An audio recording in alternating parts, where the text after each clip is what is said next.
না, ফুলের টবটা ভেঙে ফেলেছি। এখন কি বলবো? টোটো, সত্য কথাই সবসময় সবচেয়ে বড় সাহস। আজ সবাই মিলে ফুলের যত্ন নেব।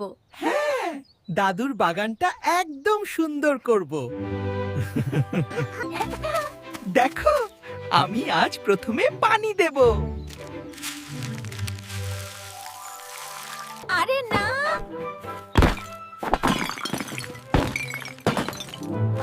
ফুলের টবটা ভেঙে গেল।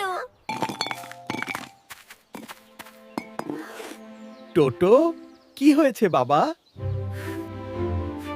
আমি কি সত্য বলবো না লুকাবো?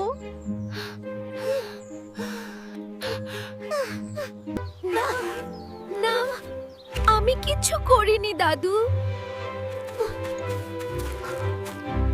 সত্য বললে মন হালকা হয়, মিথ্যা বললে মন ভারী হয়। বুঝলে টোটো? আমার মনে হয় টোটোই করেছে। কিন্তু ও ভয় পেয়েছে। দাদুর কথা ঠিক। আমি সত্যি বলিনি। এখন খুব খারাপ লাগছে। দাদু, আমি ফুলের টবটা ভেঙেছি, দুঃখিত। দেখলে, এখন তোমার মুখে সত্যের আলো জ্বলছে। সত্য কথা বলার জন্য তুমিই আসল হিরো টোটো।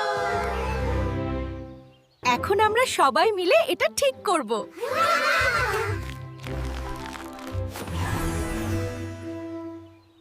দেখো, আমাদের নতুন ফুল ফুটছে। সত্য কথা সব সময় আলো এনে দেয়। মনেও, জীবনে ও বন্ধুত্বে। গল্পটা ভালো লেগেছে বন্ধুরা? তাহলে লাইক, শেয়ার আর সাবস্ক্রাইব করো আমাদের চ্যানেলটা। নতুন নতুন গল্পে আবার দেখা হবে।